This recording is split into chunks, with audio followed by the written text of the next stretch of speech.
성서의 무호설, 완전 축자 영감설. 이거는 근본주의잖아요. 그거는 바른 신앙과는 아니라고 저는 생각을 합니다.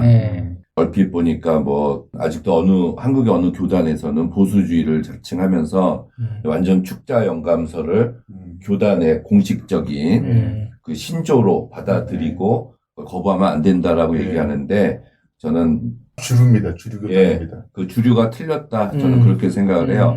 넓게 보자면 이 한반도 밖에 없는 그 조그만 그 교단 하나가 이 한국에서는 전체 기독교를 대변하는 것처럼 이야기를 하고 있지만 그거는 세계적인 관점에서 보면은 아니다.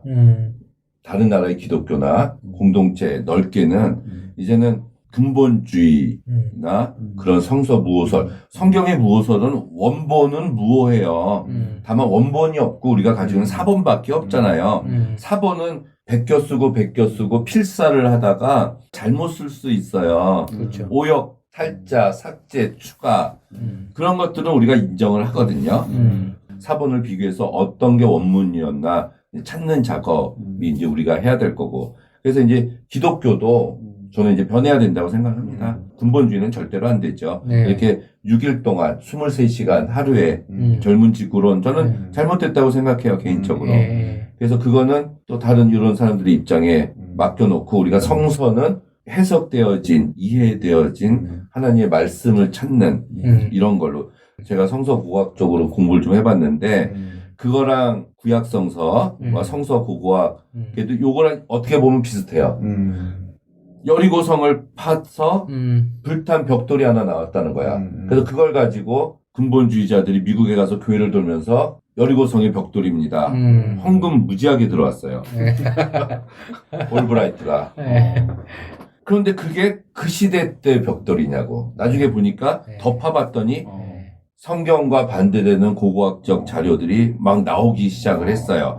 그래서 예전에는 성서 고고학이라고 그러다가 지금은 발을 뺐어. 팔레스틴 고고학이라고 그렇죠. 이름을 바꿔버렸어요. 왜냐하면 파면 팔수록 성서와 반대되는 증거물들이 막 나타나. 그럼 이제 이 과학 요구하고도 그럼 비슷한 거예요. 그러면 성서가 역사적인 사실을 증명하려고 쓰여진 게 아니구나. 여리고성은 뭐 출애굽해서 맨 처음에 들어간 하나님의 전폭적인 의지에 의해서 승리한 전쟁이다. 돌다가 와 하니까 무너졌잖아요. 군사력으로 싸운 게 아닌 이런 우리가 교훈을 찾아야 되는 거지. 그거를 진짜 그 여리고성에 가서 그 파가지고 이렇게 해가지고 진짜 무너진 그런 사실 같은 걸 증명하려는 똑같은 시도라고 생각합니다. 불가능하다. 네.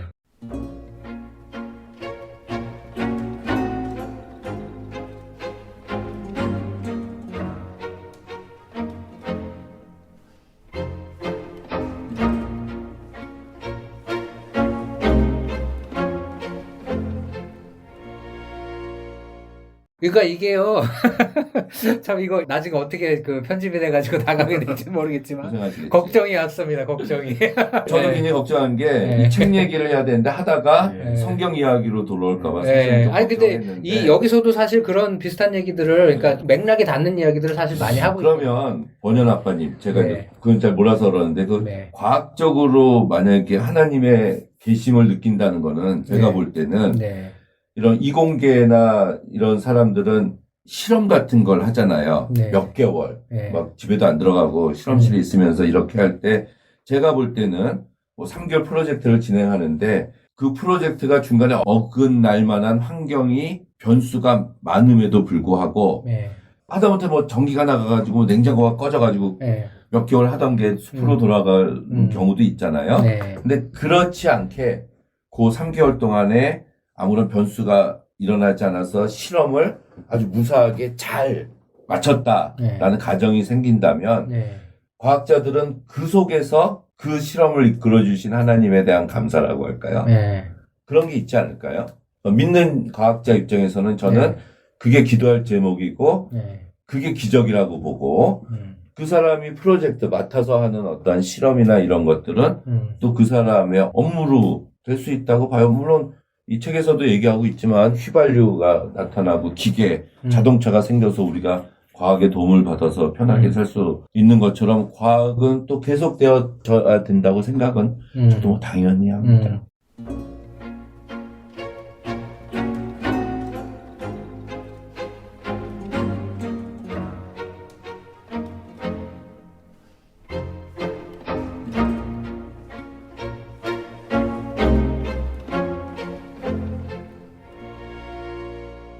재밌는 에피소드가 있는데요. 빅뱅 이론을 사실 처음 이야기한 그 르메트르라는 분이 있어요. 이분이 신부였어요. 근데 이분은 진짜 그야말로 아마추어 천문학에 나름 심취한 분이라서 이제 아인슈타인의 상대성 이론에서 나오는 중력 방정식을 해석을 하다가 이제 빅뱅이라는 이야기를 꺼내게 됐고, 그리고 이걸 갖다가 이제 다른 과학자들이 이제 가모프라든지 이런 사람들이 이제 빅뱅 이론을 정교화해가지고 예측을 했는데 그 몇 가지 예측이 기적적으로 맞아떨어지면서 기존의 이제 정상 우주론이라는 당대의 그 패러다임을 뒤집어버리고 이제 오늘날의 정설로 받아들여지게 됐거든요. 근데 그게 처음 나왔을 때만 해도 이게 마치 우주가 처음에 태초에 하나님이 천지를 창조하시니라 무에서 갑자기 어느 게 뻥 나타나는 것처럼 그렇잖아요. 그래서 교황청에서 그 르메트르가 이런 얘기를 하는 걸 보고서 야 이거는 파문 나왔겠네. 파문이 아니라요. 이거는 증명이 된 거다. 아 그래요? 예, 빅뱅 이론이 하나님의 천지 창조를 증명한 것이다. 이렇게 해가지고 오히려 과학자 사회에서 배척을 당했어요. 처음에 이거는 이 사람이 신부기 때문에 이런 식으로 때려 맞춘 것이다. 라고. 오늘날에 많이 오해를 하고 있잖아요. 그러니까 빅뱅 이론이 말씀하신 것처럼 아인슈타인 그 우주가 정적이다라는 게 아니라 시작점이 있었고 점점 팽창되었다. 그럼 그 시작이 하나님이 시작하신 거다라고 해석하면 그 빅뱅 이론이 오히려 그렇죠. 하나님의 계심을 증명하는 건데 창조과학에서 얘기하는 것들은 빅뱅 이론 그러면 우연히 만들어졌다는 얘기냐 하나님이 어떤 섭리가 아니라 근데 과학자들 그 우연이 바로 하나님의 섭리다라고 얘기를 하는 거잖아요. 지금 이제 제가 지구과학을 가르치는데 학교에서 지구과학 그 교과서에 빅뱅 이론이 실린 지가 한 20여 년 돼요. 근데 1930년대에 이게 빅뱅 이론이 처음 나왔는데 과학적인 증거, 기가 막힌 데이터적 증거가 나온 게 60년대예요. 그래서 60년대부터 정설로 이제 그 굳어지기 시작했는데 이게 교과서에 받아들여진 게 불과 20년밖에 안 돼요. 저희 지구과학 배울 때만 해도 빅뱅 이론이 없었거든요, 교과서에. 사실은 우리가 우주에 대해서도 이제 겨우 과학적 우주 물리학 이런 게 이제 탄생돼서 학문적인 틀을 갖추기 시작한 게 얼마 안 돼요, 정말로. 최신 과학이라고 할 수 있어요, 사실은. 우주론 같은 분야들은. 그 귀추가 앞으로 어떻게 될지는 모르겠지만 과학이론이 어떻게 발전하냐에 따라서 우리 성경이 가짜냐 진짜냐를 갖다가 판가름해야 되는 진위 판단을 오직 그 과학에만 지금 목매야 되는 이런 상황으로 가면 상당히 곤란하게 되지 않을까.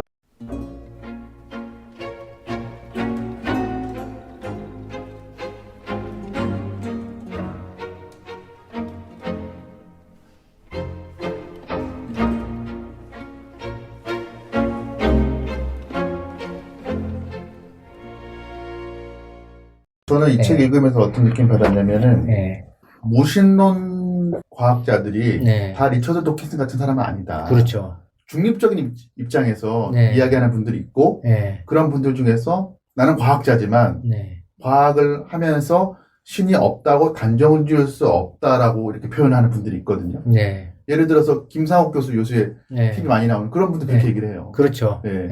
과학자고 무신론자라고 해서 다 하나님 창조 그런 거 다 허위야? 가짜야? 과학으로 봤을 때 그런 건 엉터리야? 이렇게 부정하지 않는다라는. 중립적인 입장에서 신이 없다고 얘기할 수 없다라고 얘기를 하는데 그런데 반대로 교회 안에서는 과학을 보는 시선이 과학하면 무조건 과학이란 중립적인 가치로 보는 게 아니라 과학하면 이거는 다 하나님의 창조를 반대하는 그 사탄의 자식들 이렇게 보는 시선들이 이 창조과학회에 너무 아주 활발한 활동 때문에 부정적인 영향이 아닌가, 결과가 아닌가.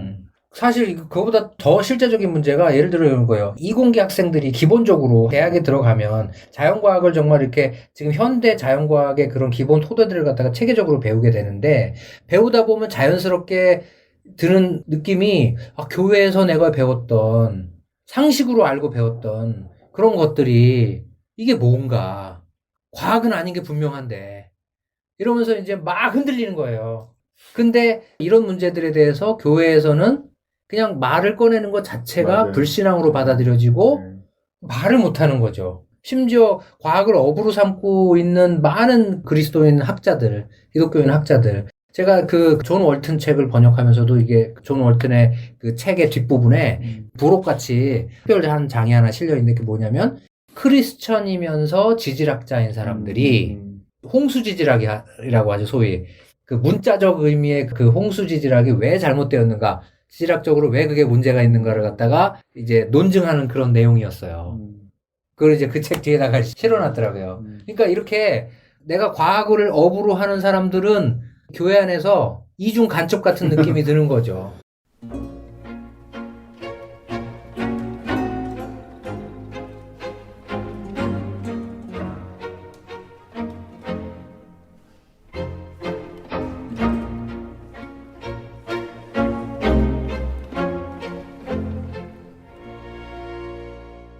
성서를 그렇게 있는 그대로 나타난 문자주의 이런 해석이 이제는 바뀌어야 될 거라고 생각을 해요. 예를 들어서 사사기 3장에 에훗이 모아밤 에글론을 죽이잖아요. 혼자 들어가서 죽이거든요. 문 잠그고 아무도 없고 에훗이 칼을 꺼내서 푹 찔렀다. 나와서 도망갔다. 그걸 누가 봤어요? 본 사람 없죠. 사사기 저자가 썼잖아요. 사사기 저자가 누구예요?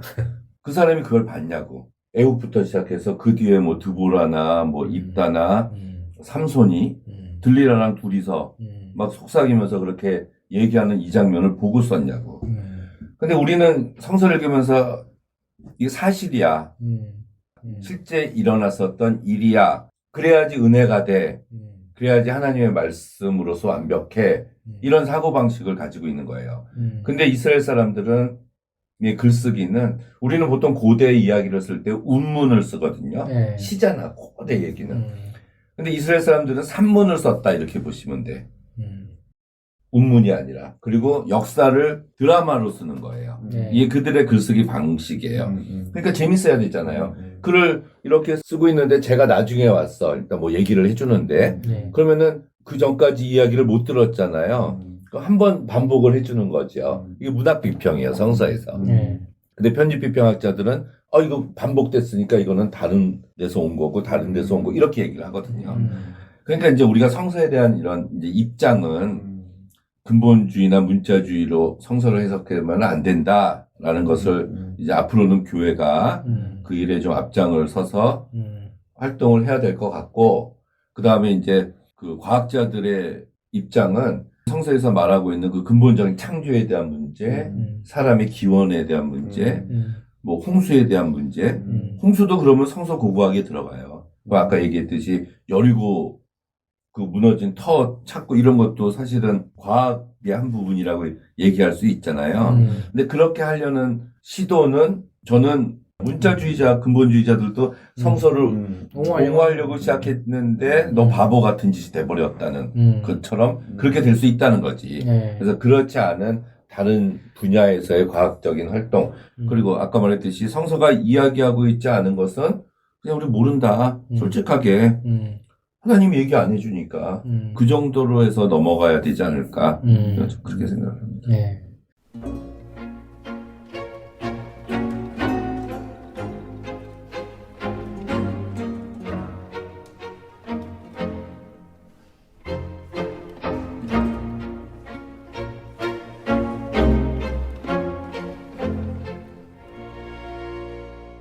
개인적으로 저도 그 진화론에 대해서는 굉장히 고민이 많았었는데 이거를 어떻게 이해해야 되나. 근데 저는 개인적으로 이제는 어느 정도 확신을 하거든요. 그러니까 진화론을 지금 우리가 부정하는 것은 사실상 과학계 논의와 그냥 우리가 문 닫고 그냥 우리끼리만 얘기하자는 지금 시도로 저는 보여요. 번연 아빠님은 진화론이 맞다는 얘기잖아요. 그렇죠. 근데 저의 입장은 창조론은 제 믿음의 고백이고 하나님이 이 세상을 창조하셨다라고 믿고 저는 진화론은 완벽하지 않다고 생각해요. 제 입장에서는. 아직 진화론도 더 들어가 봐야 된다는 거지. 성서 고고학을 그들이 한 100년 정도 됐어요. 사실 나폴레옹부터 시작했다고 얘기를 하거든요. 그래서 뭐 여리고고 예루살렘에 해부론 다 파봤어. 근데 실질적으로 심층적으로 파본 데는 사실은 한 30군데 정도밖에 안 돼요. 아직도 더 해야 된다는 얘기야. 제 말은. 그리고 항상 얘기가 BC 1500년, 3500년 전의 일 가지고도 우리가 완벽한 어떤 과학적인 증거를 찾아내지 못하잖아요. 근데 종속과목 과속정 하다못해 그렇게 해서 이렇게 해가지고 했다는 그 진화론의 이제 지구과학 선생님이시지만 그 진화론의 그 주장을 저는 못 믿어요. 근데 그게 그 받아들일 수가 사이에 없어. 스펙트럼이 넓은 것 같아요. 네. 네, 진화론을 완전히 받아들이는 않지만 어느 정도 받아들이는 사람도 있고. 그러니까 저는 어떻게 보면 약간 중간적 입장이거든요. 약간 박쥐같이. 그러니까 유신진화론 이야기하는 분들은 퍼센테이지로 따지면은 얼마예요? 절충이에요, 저는. 50% 정도 받아들여? 저는 그렇게 따지면 5%예요. 예. 비일추적 그 일치주의적 견해에서 뭐 점진적 창조론이나 직접 설계론. 예. 예. 그러니까 약간 네. 너무 극단적으로 가기가 네. 좀 어려우신 분들이 네. 사실 저도 약간 그런 입장이에요. 스탠스가 네. 너무 이쪽으로 가기에는 네. 너무 부담감이 커요, 사실. 네. 만약에 과학적으로 그게 내가 부정할 수 없는 사실이다 하더라도 네. 내가 심리적으로 받아들이기 힘든 거예요. 그렇죠. 예. 그런 상황에서 내가 그렇다고 젊은 지구론을 주장할 수는 없고 그래서 그 중간에서 사실 뭐 직접 설계론을 약간 하는 사실은 저도 그래요. 이게 목사 안수까지 받은 사람이 진화론을 받아들이기 쉽지 않았거든요. 그런 저항, 그 심리적 저항을 극복할 만큼 너무나 정치한 그게 있어요. 그러니까 거기까지 넘어가는데 뭐라 그럴까요? 과학은 참 그런 게 많잖아요. 이게 진입장벽이 너무 높아요. 번연 아빠님은 대학 과학 전공해서 그랬어요. 그런 거라니까. 근데 요즘에 그거예요. 요즘에 근데 목사님들 뭐 네. 국내는 사실 이게 유신진화론이나 직접 설계론을 지지해도 네. 공적인 자리에서 밝히기가 어려워요, 사실. 그렇죠. 목사님들이. 네. 근데 저만 봐도 젊은 목사님들이, 제 또래 젊은 목사님들이 네. 젊은 지구론을 그 이야기하는 분들은 거의 없어요. 근데 저는 예. 관심도 없고요. 예. 전 궁금하지도 않아. 진화론이나 뭐 창조론, 이 세계가 예. 어떻게 창조됐지? 예. 저는 전혀 안 궁금해요. 근데 교수님 입장이 제가 그렇게 되면 이상한가? 이제 신앙과 과학이 독립이다. 그러니까 대척도 갈등도 아니고 독립이다라고 보는 건데 사실 이 책에서도 얘기한 그 나오잖아요. 과학과 신앙의 관계가 갈등이 있고 독립이 있고 융합이 있다. 통합과 대화가 있다. 독립까지는 아니고 전 인정은 해요. 네. 인정은 그러니까 영역이 다르다라고 보시는 거잖아요. 근데 그렇게 하면 사실 편한데 너는 너의 할 일을 하고 나는 나의 할 일을 하고. 근데 왜 대화가 필요하냐면은 믿지 않는 사람들에게 상식적으로 복음을 전하기 위해서 변증을 해야 되니까. 예, 그러기 위해서 네. 과학도 배척하지 말고 수단으로 복음의 수단으로 받아들이기 위해서 이게 좀 껄끄럽지만 미묘하지만 논쟁의 여지가 많지만 제 말의 수용해야 요지는 된다. 근데 불가능하다. 그렇게 하면은 아예 대화가 불가능하잖아요. 네, 그렇죠. 예. 그렇다면 기존에 이제 우리가 배워왔던 문자주의적인 해석과는 뭔가 하여튼 다른 걸 가르쳐야 되잖아요. 예? 분명히 신학과 과학은 서로 충돌되는 게 아니고 서로 다른 얘기를 하고 있는 것이다. 그렇다면은 대부분의 사람들이 그냥 그야말로 철석같이 믿고 있는 창조과학적 세계관에 대해서 그건 아니다. 그거 이런 식으로 기독교를 변증하는 건 정말 이건 위험한 시도다. 불신자들에게도 정말 말이 안 될 뿐더러 우리 자신의 믿음 자체가 흔들릴 수밖에 없는데 우리 후세대는 더 말할 것도 없고 그리고 제가 그런 얘기도 들어봤어요. 청년부 사역을 하다가 어떤 친구들이 소리 소문 없이 사라진대요. 사라지는 이유가 뭐냐면 사피엔스라는 책 아시죠? 예. 그 책을 보고서 충격받아서 조용히 안 나오기 시작한다는 거예요. 그것도 아주 열심히 있는 청년들이. 그러니까 이런 것들이 그냥 그야말로 음지에서 어디 교회에서 이런 얘기를 가지고 신앙 상담을 해줄 수 있는 사람도 없고 신앙이란 이런 것이라고 이렇게 좀 바르게 신앙과 과학의 관계에 대해서 이렇게 진지하게 그야말로 토론이라도 할 줄 알고 이렇게 뭔가 권면이라도 할 수 있고 이런 분위기가 전혀 아니다 보니까 그냥 무조건 과학 얘기 이런 거 꺼내면 아, 넌 이렇게 믿음이 없니? 막 이런 식으로만 그렇죠. 얘기를 해버리면 다 떠나는 거죠, 그냥. 그 저만 해도 네. 아들이 2학년인데 네. 물어보더라고요. 아빠, 공룡이 성경에 나와? 물어보더라고요. 그렇죠. 네. 네. 그러면 그거 그냥 다 공룡 사실 없었던 거고 다 그 화석 듣고 날조한 거야. 이렇게 얘기할 수는 없잖아요. 그렇죠. 그러니까 최소한의 네. 아주 전문적인 지식은 아니더라도 네. 거기에 대해서 네. 야 그런 거 묻지도 마. 너 요새 기도가 부족해. 이렇게 치부해버리지 않을 수준의 어느 정도 대화가 가능할 정도의 상식은 좀 갖춰야 되지 않나. 그렇죠. 예.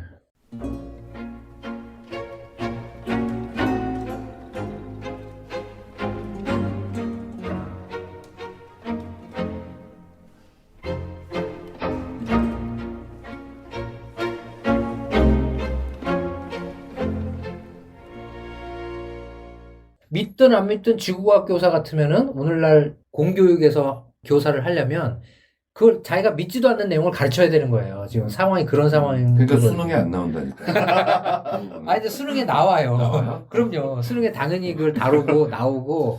그런데 용불용설이에요? 그 높은 데 라마르크. 따먹으려고 막 하다가 네. 기린이 목이 길어졌다. 라마르크의 용불용설. 그러면 그게 진화론, 저는 그런 거를 못 믿겠거든요. 아니, 그러니까 라마르크의 용불용설이 왜 틀렸는지를 그걸 문제를 내죠. 저도 이게 대륙 보면 남미하고 이제 아프리카랑 이렇게 하면 또 딱 맞잖아요. 네, 대륙이동설. 대륙이동설로 이렇게 네. 해가지고 이렇게. 대륙이동설이 사실은 지구과학 교과서 제일 앞부분에 나오는 내용이거든요. 근데 이제 대륙이동설을 처음 주장했던 베게너 같은 경우는 진짜 미친 사람 취급을 당했어요. 그런데 이게 어떻게 밝혀지냐면 단순히 대륙이동으로 끝나는 문제가 아니라 판구조론으로 그게 쫙 이어지거든요. 그래서 60년대, 70년대에 가서 판구조론이 이제 정립이 되고 그 판구조론으로 지금 우리가 지각의 운동을 다 설명을 해요. 실제로 지진이 어떻게 일어나는지도 판구조론으로 다 설명을 하고. 그러니까 대륙이동설이라는 건 판구조론으로 이어지는 하나의 도화선이 된 이론이었거든요. 그래서 그 발전 과정을 대륙이동설, 멘틀, 대류설 뭐 해가지고 그다음 해양조 확장설을 거쳐서 판구조론에 이르기까지 일련의 그 역사가 있어요. 이게 지질학 혁명이라고 하는데 20세기 지질학 혁명. 이런 내용들도 보면은 누구나 읽으면서 이해하고 이게 과학이다, 정상 과학이다라고 지금 배우게 돼 있고 그걸 가지고 문제를 내게 돼 있고 그것만 받아들여도 6,000년은 불가능한 그렇죠. 거죠. 6,000년은 불가능한 6,000년 거죠. 사이 어떻게 그렇게 네. 예. 근데 오늘날은 심지어 어떤 것까지 찾아내냐면 GPS로 대륙이 실제로 이동하는 속도까지 다 알아낼 수가 있어요. 1년에 몇 센치 이동하는 이런 것까지도 다 아예 실시간으로 지금은 한국교회에서 젊은 지구론을 믿어요? 네? 그쪽 교단에서? 사실 젊은 지구란 용어 자체도 몰라요. 본인들이 그걸 믿는다고 생각을 하지 않아요. 이 용어를 아는 사람들은 그래도 여기는 고민하는 사람이고 6,000년이라고 생각을 해요? 그러니까 현장에서? 사실 6,000년 그런 것도 모르고 사실 어떻게 보면 깊이 생각하지 않아요. 깊이 생각하지 않으니까 어떻게 보면은 그냥 문자 그대로 해석하는 거고 고민을 안 하는 거죠, 사실. 네. 고민을. 그쵸? 고민을 하게 되는데 고민을 어디 가서 얘기를 하고 설명을 들을 데가 없으니까 아까 우리 번연 아빠님 말씀하신 것처럼 혼자 고민하다가 떠나거나 기성세대 같으면 진짜 이게 문제가 없는데 젊은 세대들이 이런 의문을 가지고 있는 젊은 세대들에 대해서 변증을 해야 되는데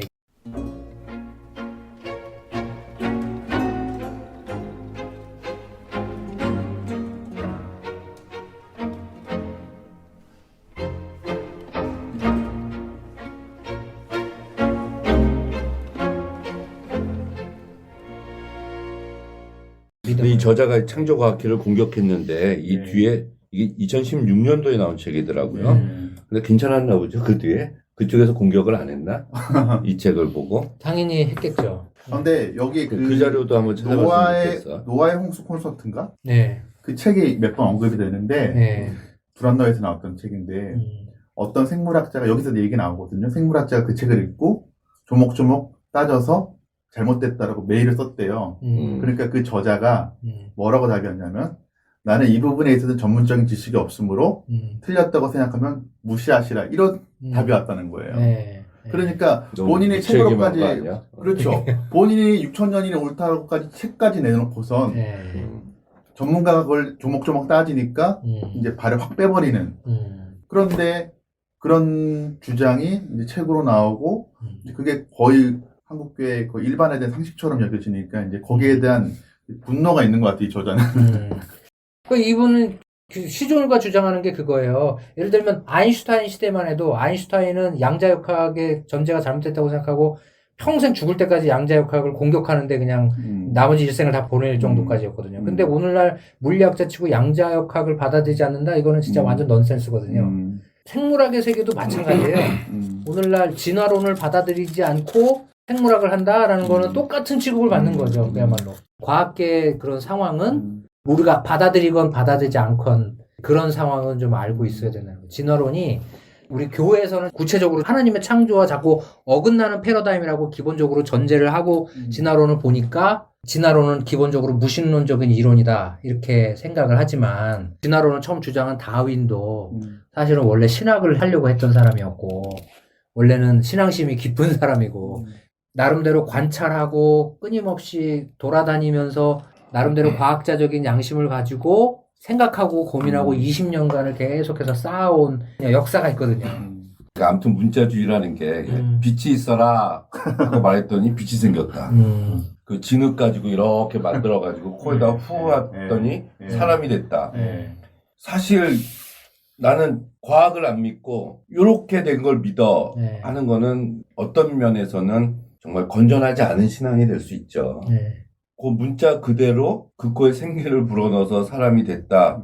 이렇게 하지 말고 이 성서는 믿는 자들의 어떤 해석되어진 이야기다. 이렇게 우리가 종교는 받아들여서 그걸 충분히 설명을 해주고 제 생각엔 과학적인 그런 부분들은 이제 지금 과학이 여기까지 이렇게 왔는데 확실하지는 아직 않지만 이제 더 시간이 필요하다.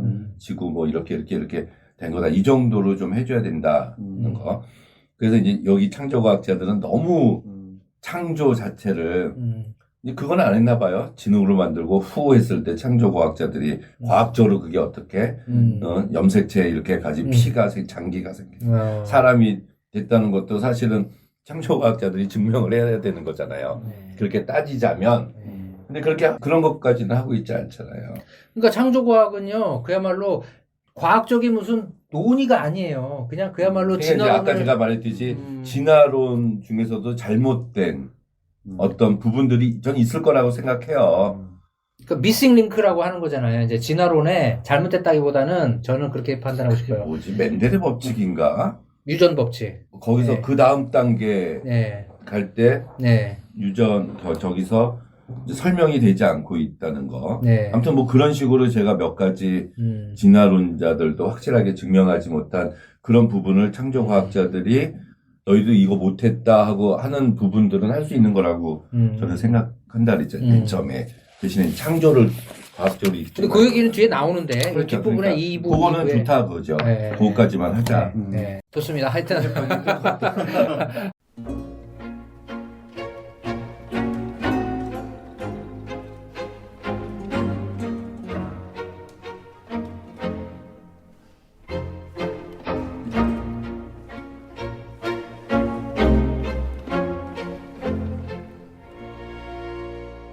하다 보니 완전 난상 토론이 됐는데요.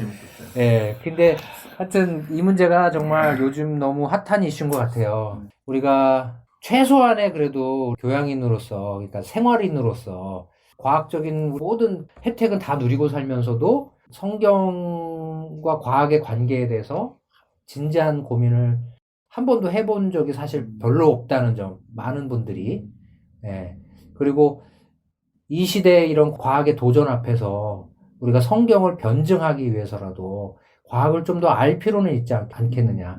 왜 진화론을 그러면 과학자들이 그렇게 절대 다수의 사람들이 그렇게 진화론을 근거학조처럼 믿고 있는지에 대해서 우리가 좀 더 진지하게 좀 고민해 볼 필요는 있지 않겠느냐. 저는 그 정도 얘기를 해보고 싶어요. 저는 아직 못 읽어봤지만 그 침신대 이원모 교수님이 쓴 현대과학의 성서적 기초 이런 책 아주 오래전에 나온 책인데 이분이 이제 성교학 하셨지만은 원자력 공학 이쪽 공부를 이제 서울대에서 또 하셨던 그 분이거든요. 그러니까 이제 극단적인 창조 과학자들 말고 이제 또 어떤 그 과학자들의 이제 현대과학의 성서적인 기초를 놓으려고 하는 분들의 노력이 저는 있을 거라고 생각하고 창조 과학자들 중에서도 이제 건전하게 시도를 했고 저는 결과물도 있을 거라고 생각을 해요. 이 저자는 하나도 없다라고 얘기를 하고 있는 것 같지만은 아무튼 저는 잘 모르겠다. 그거 없이도 저는 신앙생활을 하는데 아무 문제 없다.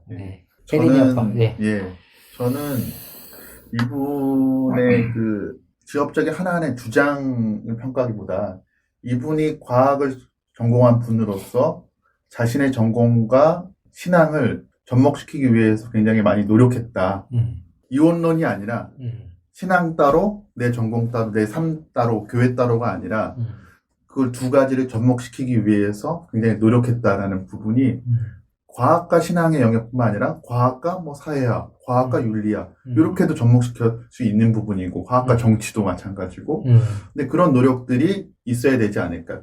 예. 크리스찬 정치인이라면 정치공학과 신학을 어떻게 연결시킬 수 있을까 내 삶의 자리에서 그런 고민들이 이 임택규 이 저자처럼 좀 있어야 되지 않을까. 예, 그런 생각을 좀 해봤습니다. 네.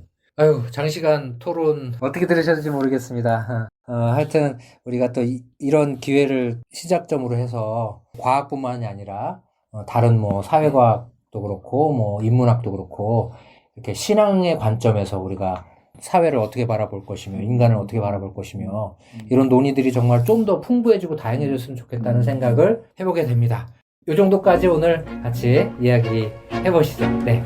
너무 장시간 수고 많으셨습니다. 감사합니다. 우리 같이 박수 치면서 네. 마무리하겠습니다.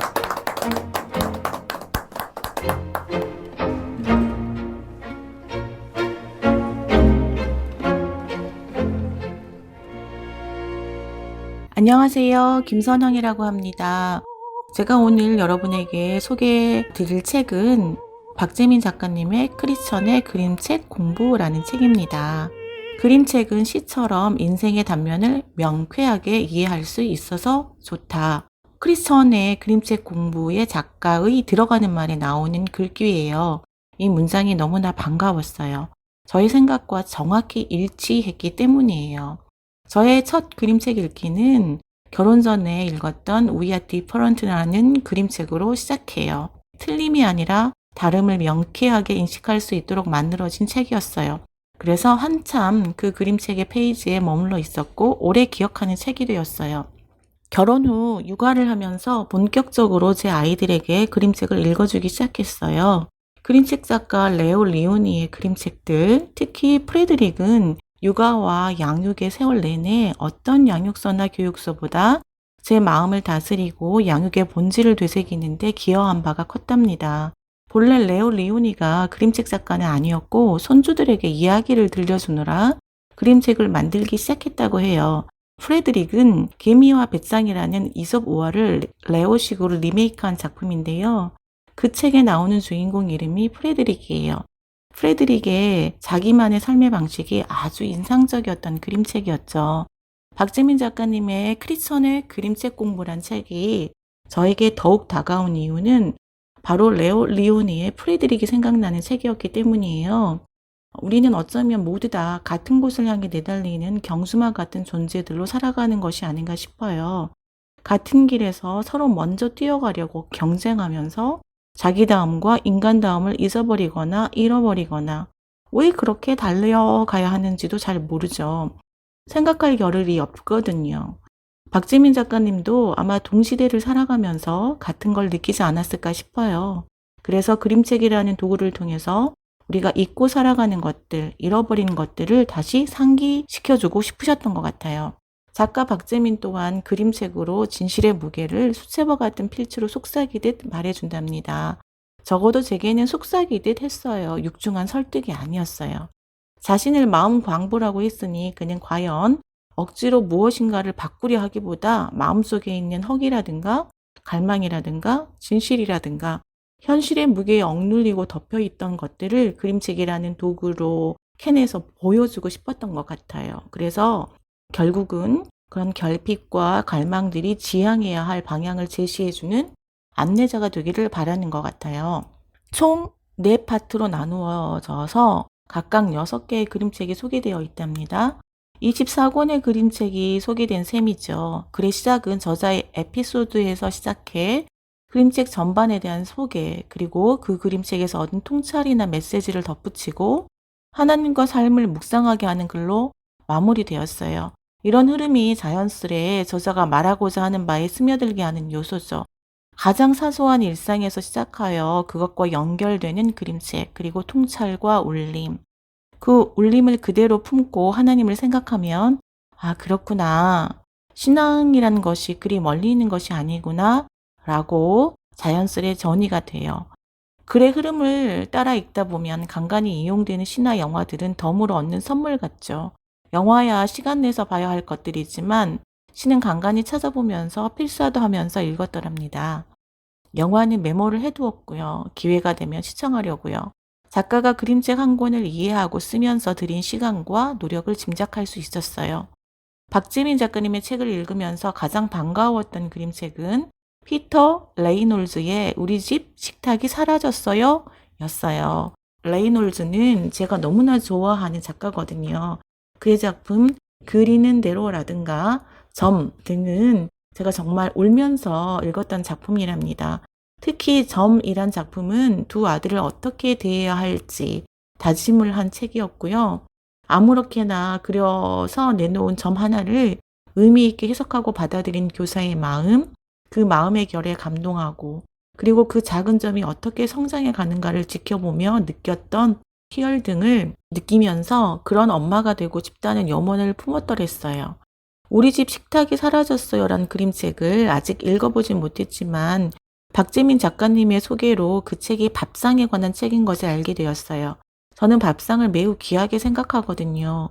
더욱이 공동체적인 밥상을 지향하며 살려고 해요.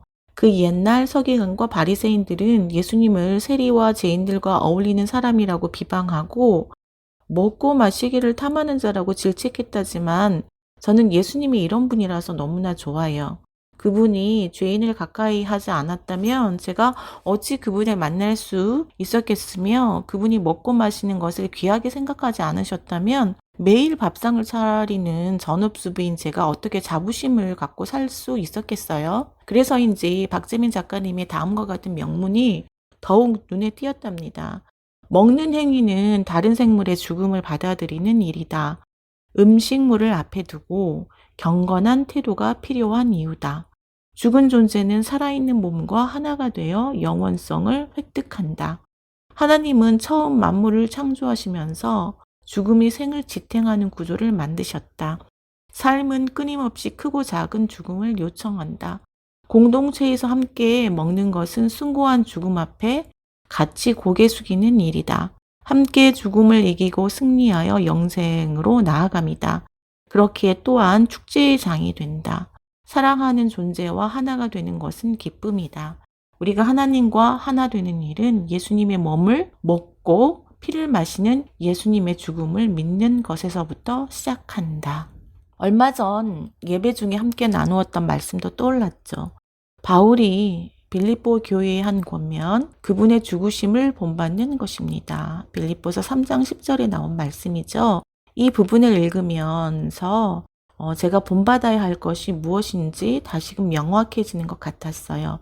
위대한 성품, 업적, 성과 등을 본받으라 하지 않고 죽으심을 본받으라고 했으니 역시나 생명은 죽음을 담보로 얻어지는 것이며 그 죽음의 장소를 매양 목격하는 곳이 밥상이라니 제가 차려내고 만들어내는 밥상이 또 다른 의미로 다가왔죠. 죽음을 본받는 장소, 죽음을 기반으로 한 밥상에서 내 삶이 어떠해야 하는지 살펴보는 현장이 바로 밥상이었던 거예요. 2023년을 보내고 2024년을 맞이하면서 송구 영신 예배 같은 예배를 집에서 드렸어요. 예배를 드리고 사골과 아롱사태로 육수를 내서 새해맞이 떡국을 끓였어요. 박재민 작가님의 그 명문을 읽었기에 그들의 생명의 담보가 오늘 우리의 밥상이 되었다. 그저 먹는 즐거움이나 누리자는 것이 밥상이 아니고 그분의 죽음을 본받기를 다짐하는 밥상은 분명 생명을 살리는 현장이 되지 않을까 이런 소망을 품어보았죠. 저의 밥상이 생명을 살리는 곳이 되기를 간절히 소망하는 마음을 더해준 책 박재민의 크리스천의 그림책 공부 일독을 매우 추천하고 싶어요. 감사합니다.